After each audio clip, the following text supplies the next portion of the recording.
The golden calf, salvation without the maturity of consciousness in the name of God. Introduction: salvation is impossible without the maturity of consciousness. A clear example of this is the story of the people of Israel. After being saved from Pharaoh's grip and witnessing numerous miracles, including the parting of the Nile and reaching safety, they regressed to their era of mental slavery. This occurred because these miraculous events and their subsequent liberation had not resulted in inner transformation or heightened awareness. Consequently, in the absence of Moses' PBUH, they returned to and focused upon the golden calf. The analysis of the factors behind this regression is as follows. 1. The internal state of the people of Israel.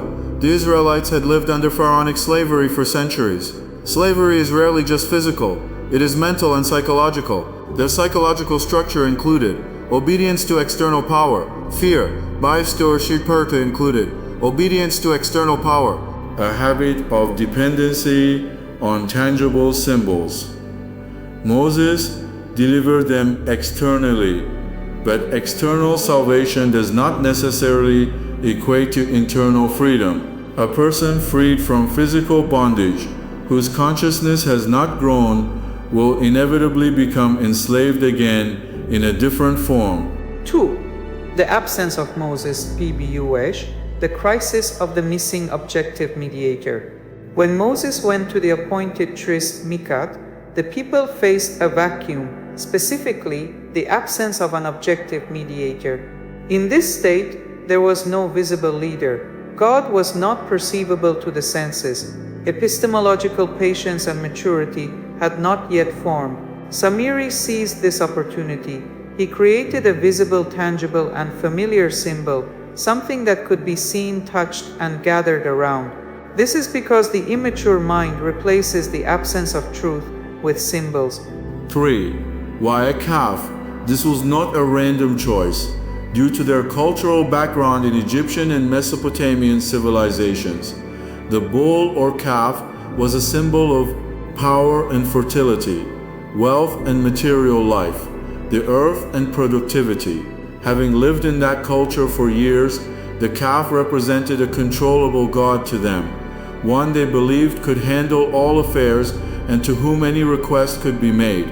4. Why return to the calf despite witnessing miracles? The answer is that miracles do not produce consciousness. A miracle strikes a person with wonder, but it does not educate. Awareness must be built, otherwise even the miracle is eventually forgotten. Miracles break fear, but they do not cure ignorance.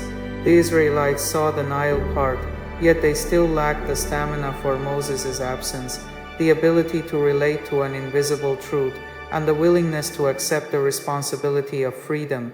Freedom brings responsibility, and many people flee from it. 5. The golden calf, an eternal symbol. The golden calf is not just a historical idol. It is a recurring pattern in human history. Today it can manifest as a leader, an ideology, money, power, technology, or even a soulless religion, devoid of awareness. It is anything that takes the place of the living truth, exempts humans from thinking, provides a false sense of security, makes things easier for the intellectually lazy. Wherever truth is absent, a calf is built. Constructing a political golden calf. What is the core issue? The issue is not a specific individual or movement, but rather a flawed psychological and mental pattern. The goal of such patterns is often not the restoration of national rights or democracy, but the acquisition of vast power and wealth gained through the business of such ventures. Many become partners in the spoils without having paid the price for true change. In history, the golden calf was the substitute for truth during the absence of consciousness. Today it appears as a name, a face, or a symbol that attracts those who seek a master, individuals who feel they must have a master over them, though many are simply invested in the distribution of spoils and do not truly care for the individual they follow. Why does a segment of society turn to a political calf? This usually happens when there is prolonged suffering and oppression. Society becomes exhausted, angry, and impatient. Collective consciousness has not yet matured.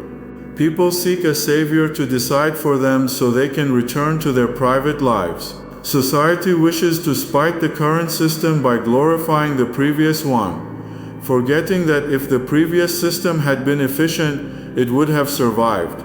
In these conditions, the unaware mind says, "Let someone come and fix everything." Consequences of this pattern: 1. Recurrence of tyranny. Even if the individual's intentions are good, focusing hope on a single person is a high risk.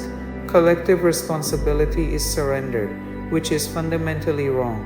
The nation remains passive, waiting, and waiting is the breeding ground for the reproduction of tyranny.